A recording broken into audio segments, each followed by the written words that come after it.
आधुनिक भारत का अध्याय 11 है राष्ट्रवादी आंदोलन, जिसमें 1905 से 1918 तक का वर्णन है।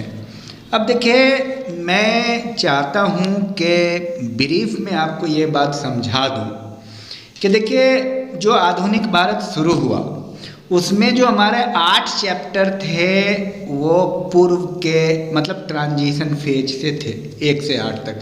मुगलों का विनाश, ह्रास और अंग्रेजों का उदय, और उसके बाद ये 5 चैप्टर ऐसे हैं जिसमें ये दिखाया जा रहा है कि राष्ट्रवादी आंदोलन कैसे कैसे विकास हुआ। विशेषकर देखिए, एक बार आप इसको समझ लीजिए कि 1707 में औरंगज़ेब की मृत्यु होती है और 1757 में प्लासी की लड़ाई होती है और 1764 में बक्सर की लड़ाई होती है।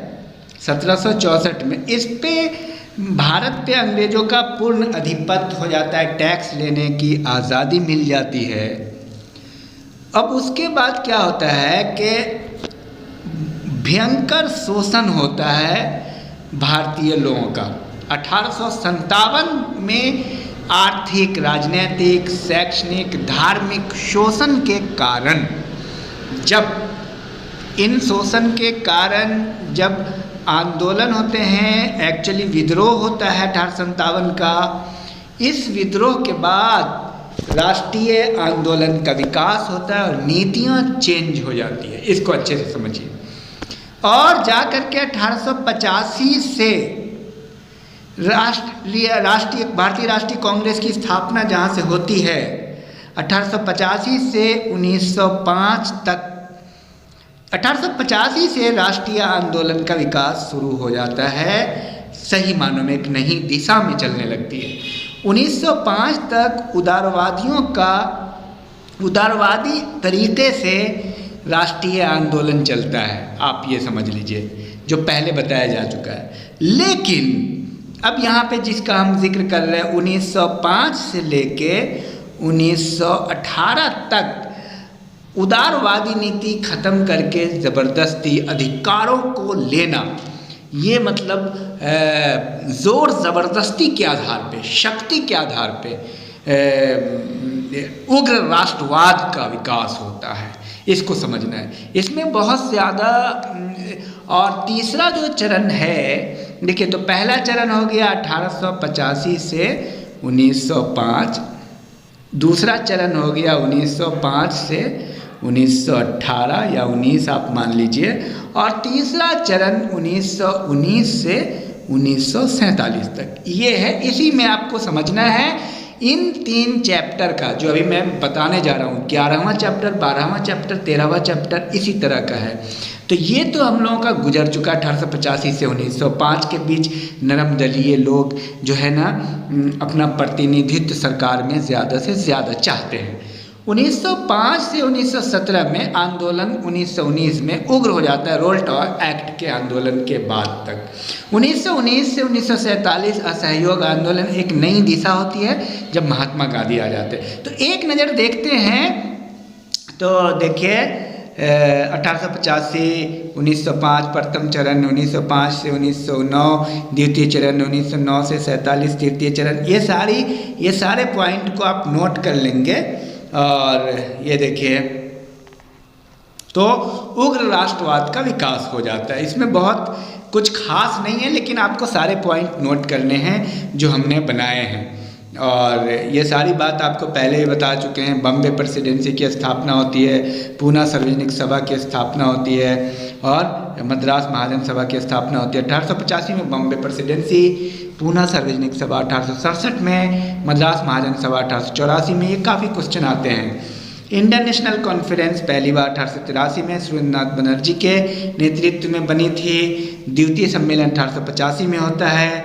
भारतीय राष्ट्रीय कांग्रेस का ब्रिटिश समिति लंदन में इंडिया नामक साप्ताहिक पत्रिका निकलती है 1885 में। देखिए, बम्बई में होता है 1887 में, 1886 में कोलकाता में, 87 में मद्रास में होता है। आगे बढ़िए।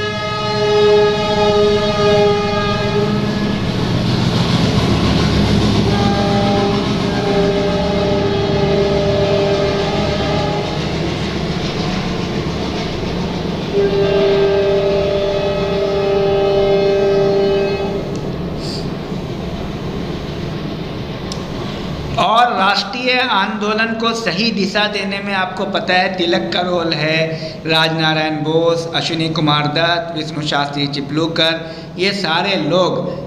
तिलक ने मराठा केसरी 2 पत्रिका निकाली थी, जो मराठा जो था वो इंग्लिश में और केसरी मराठी में। 1893 में गणपति उत्सव, 1895 में शिवाजी उत्सव।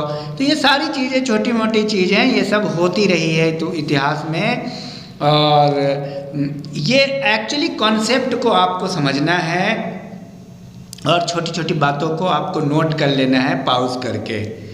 और क्योंकि मैं नहीं चाहता कि वीडियो बहुत लंबी हो, असल चीज़ ये है कि कॉन्सेप्ट आपका क्लियर हो जाना चाहिए कि कैसे कैसे काल थे। देखिए, कांग्रेस के लोग पदों के भूखे राजनीतिक हैं, बंकिम चंद्र चटर्जी ने एक समय में कहा था। Essays in Indian economics Ranade की पुस्तक है। शिष्टमंडल भूलों तथा आयोगों के लिए प्रसिद्ध। करजन, कांग्रेस में चापलूसों का सम्मेलन। तिलक ने कहा था एक समय में ऐसा, क्योंकि विभेद हो गया था, आपको पता है 1907 में कांग्रेस में विभाजन हो गया था। और आगे आइए, और इसी समय आप एक इम्पॉर्टेंट बात मैं आपको बताना चाहूँगा 1905 की, चूँकि 1905 से 17 तक की बात है, बंगाल विभाजन हुआ। और बंगाल विभाजन के में आप देखिए, बंगाल विभाजन में पूर्वी बंगाल और असम जो जिसमें 3.1 करोड़ लोग थे और सांप्रदायिकता के आधार पर विभाजन कर दिया। शेष बंगाल में 5.4 करोड़ लोग थे, जिसमें 1.8 करोड़ बंगाली, 3.6 करोड़ बिहारी और उड़िया। तो इसको विभाजित करने के पीछे राष्ट्रीय आंदोलन को कमज़ोर करना था अंग्रेज़ों का। 20 जुलाई 1905 को लॉर्ड कर्जन ने एक आज्ञा जारी किया कि बंगाल को विभाजित कर दिया जाए। और इस तरह से बंगाल विभाजन 20 जुलाई 1905 को बंगाल विभाजन की घोषणा हुई। यदि हम वर्ष में एक बार मेढक की तरह टर्राते रहें तो कुछ नहीं मिलने वाला तिलक को, क्योंकि तिलक जो है ना उग्र थे, वो उग्रता के साथ लेना चाह रहे थे। और ये सारी चीज़ें हैं। आमार सोनार बंगला, रविन्द्रनाथ टैगोर ने राष्ट्रवादी आंदोलन में महत्वपूर्ण भूमिका निभाई। बंगाल राष्ट्रीय शिक्षा परिषद गुरुदास बनर्जी ने स्थापना की।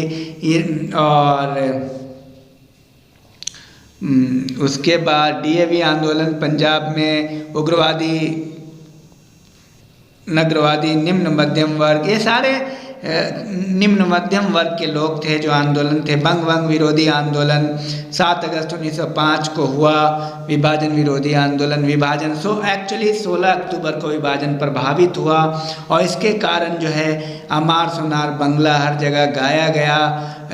और दोपहर में एक बहुत बड़ा प्रदर्शन किया। आनंद मोहन बोस थे फेडरेशन हॉल में, 50,000 से ज़्यादा लोगों को संबोधित किया गया। तो ये 1905 का जो बंगाल विभाजन है, ये समझिए कि राष्ट्रीय आंदोलन के विकास में एक महत्वपूर्ण भूमिका रही। फिरोज शाह मेहता और गोपाल कृष्ण गोखले 1915 में मृत्यु हो गई थी। क्रांतिकारी आंदोलन का प्रथम आभास महाराष्ट्र में पूना से मिलता है। क्रांतिकारी आंदोलन का ये महत्वपूर्ण है। बंगाल केमिकल स्वदेशी स्टोर्स, आचार्य बीबी राय। और राष्ट्रीय शिक्षा परिषद की स्थापना 15 अगस्त 1906 में हुई। राष्ट्रीय कॉलेज के प्रधानाचार्य अरविंद घोष थे। मौलाना अबुल कलाम आज़ाद ये भी क्रांतिकारी थे। आतंकवादी संगठन में शामिल हुए। ये सारे लोग आतंकवादी संगठन में शामिल हुए और डिफरेंट जगह पे जो है सरकार को बाधा डालना चाहते थे, परेशान करना चाहते थे। गणपति उत्सव, इसी क्रम में गणपति उत्सव, शिवाजी तिलक ने गणपति और शिवाजी उत्सव मनाया 1893 में। 1895 में यूरोपियों की प्रथम राजनीतिक हत्या 22 जून 1897 पूना के दामोदर और बालकृष्ण चापेकर बंधुओं ने किया। रैंड और एम्स्टर, तिलक को 18 माह की इसमें कैद हुई थी। आगे आइए, ये सारा मतलब एक नज़र देखने का है, वैसे असल कंसेप्ट तो आप समझ रहे हैं, सब आप नोट कर लेंगे। भवानी मंदिर 1905 में, भवानी मंदिर 1905 में बारिंद्र कुमार घोष ने स्थापित किया। इंडियन होम रूल लॉ की स्थापना 1905 में लंदन में श्यामजी कृष्ण वर्मा ने किया। इंडियन सोशलॉजिस्ट मासिक पत्रिका श्यामजी कृष्ण वर्मा ने किया। और बीडी सावरकर ने मित्र मेला 1904 सावरकर ने, अभिनव भारत सावरकर ने किया। तो ये सारी चीज़ें आप ये देखिएगा कि बहुत सारे संगठन और मैगजीन को स्थापित किया गया, प्रारंभ किया गया। इस दौरान बंगाल में क्रांतिकारी आंदोलन का सूत्रपात भद्रलोक समाज में हुआ। अनुशीलन समिति प्रोफेसर मित्रा, बारीशीलन सम्मेलन 1906 में, 1908 में तिलक को दोबारा गिरफ्तार करके 6 वर्ष के लिए जेल दे दिया गया। राजनीतिक स्वतंत्रता किसी भी राष्ट्र की प्राणी वायु होती है, अरविंद घोष ने कहा। तो ये सारी चीज़ें मतलब होती रही, छूट-फूट प्रयास हुआ और यह आंदोलन चलता रहा। अलीपुर कई तरह के षड्यंत्र में लोगों को जेल में डाल दिया गया। अलीपुर षड्यंत्र, अरविंद और वारिंद, सरकारी गवाह नरेंद्र गोसाई की जेल में हत्या हो गई। कामगाटा मरु, ये अरविंद और वारिंद जो है ना सरकारी गवाह थे और अलीपुर षड्यंत्र के। कामगाटा मरु पंजाब, गुरुदत्ता थे वैंकूवर में था। समस्त क्रांतिकारी दलों का कानपुर में सम्मेलन हुआ। तो इस तरह की छोटी छोटी चीज़ें, ये सब आपको पॉइंट को नोट कर लेना है। गांधी जी को श्रद्धांजलि 24 दिसंबर 1969 को कांग्रेस के द्वितीय अधिवेशन में कलकत्ता में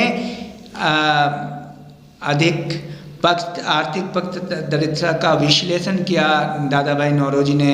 अभिनव भारत 1904 में और खुदीराम बोस प्रफुल्ल चाकी को 1908 में मुजफ्फरपुर में किंग्सफोर्ड की हत्या के कारण उसको भी फांसी दी गई। 1907 में सूरत अधिवेशन हुआ। 1909 में मॉल मिंटो सुधार हुआ।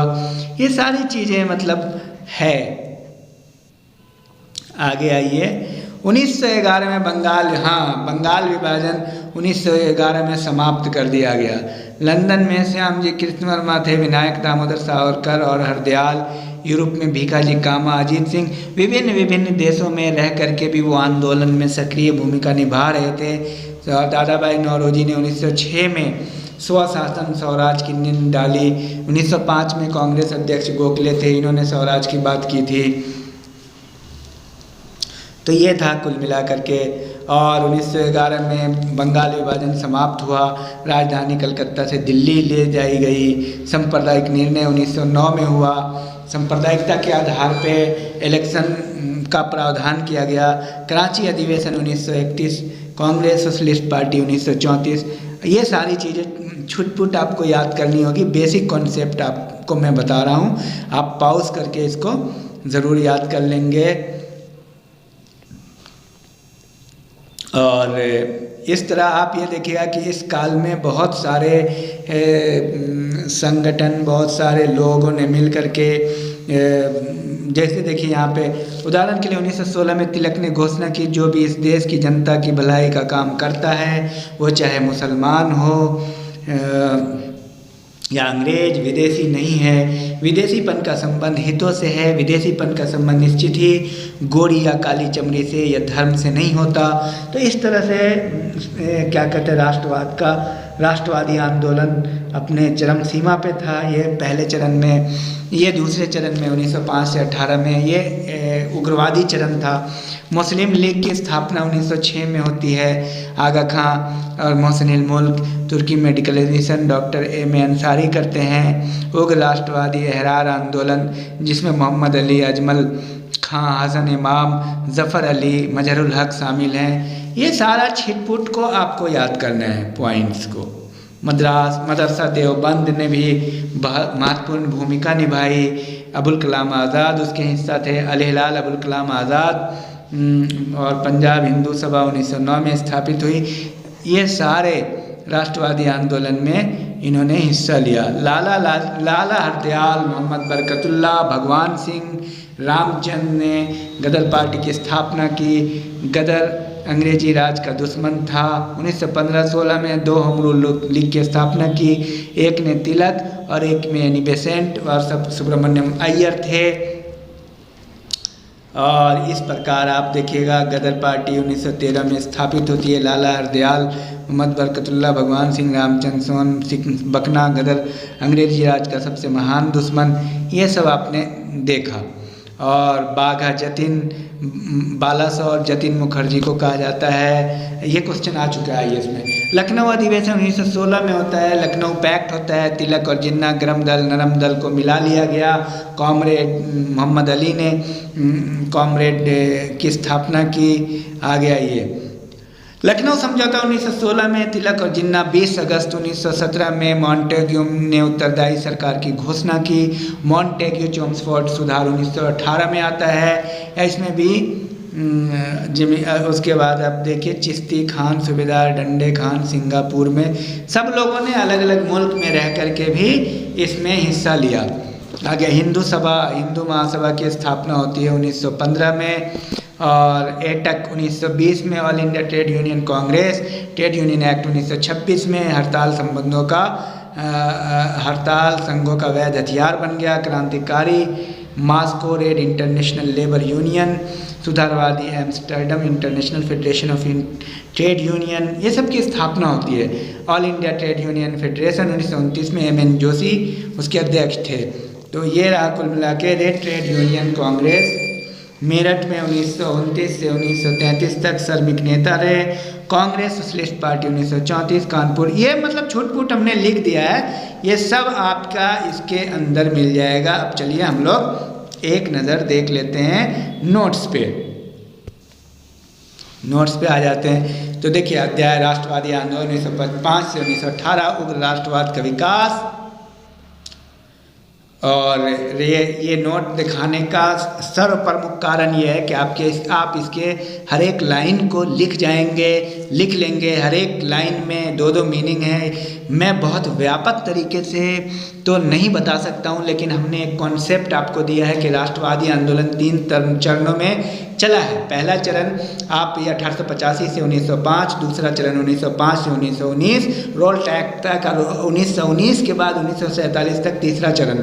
पहले चरण में नरम दल आंदोलन, दूसरे चरण में गरम दल और तीसरे चरण में आप देखिएगा गांधी जी की एंट्री होती है, गांधीवादी युग।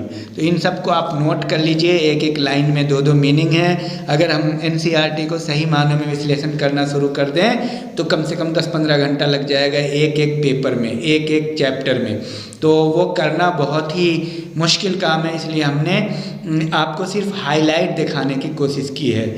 आप इसको कर लें। और एक बेसिक कॉन्सेप्ट हमने आपको प्रदान किया है, इसको आप ज़रूर नोट कर लीजिएगा।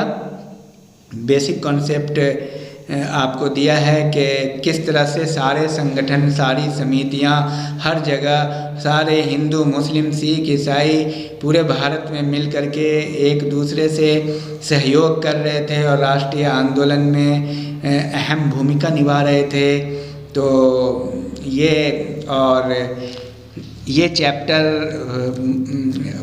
मुझे लगता है कि आपको सारी बात समझ में आई होगी। 1905 में एक्चुअली सबसे अहम बात यह कि 1905 में जो बंगाल विभाजन होता है, उस बंगाल विभाजन में हिंदुस्तानियों को एक करने में महत्वपूर्ण भूमिका निभाया। बंगाल विभाजन के आंदोलन ने राष्ट्रवादी आंदोलन को जागरूक कर दिया। बंगाल विभाजन के कारण हुआ क्या, बंगाल जो है ना 2 हिस्से में बट गया। उनका ये कहना था कि बंगाल को 2 हिस्से में बांट देंगे तो हिंदू मुस्लिम बट जाएंगे, लेकिन यहाँ तो हिंदू मुस्लिम बटे नहीं और एक हो गए। उसके बाद आप ये देखिएगा कि 1919 में रोल्ट एक्ट आता है। 1905 का जो बंगाल विभाजन है 1911 में समाप्त कर दिया जाता है। रोल्ट एक्ट आता है। रोल्ट एक्ट के बाद एक और क्या करें कि बड़ा कांड होता है रोल्ट एक्ट के कारण। तो उसके बाद क्या कर अमृतसर का जो कांड होता है उसके बाद और राष्ट्रीय आंदोलन व्यापक हो जाता है। तो इसको आप लिख लेंगे।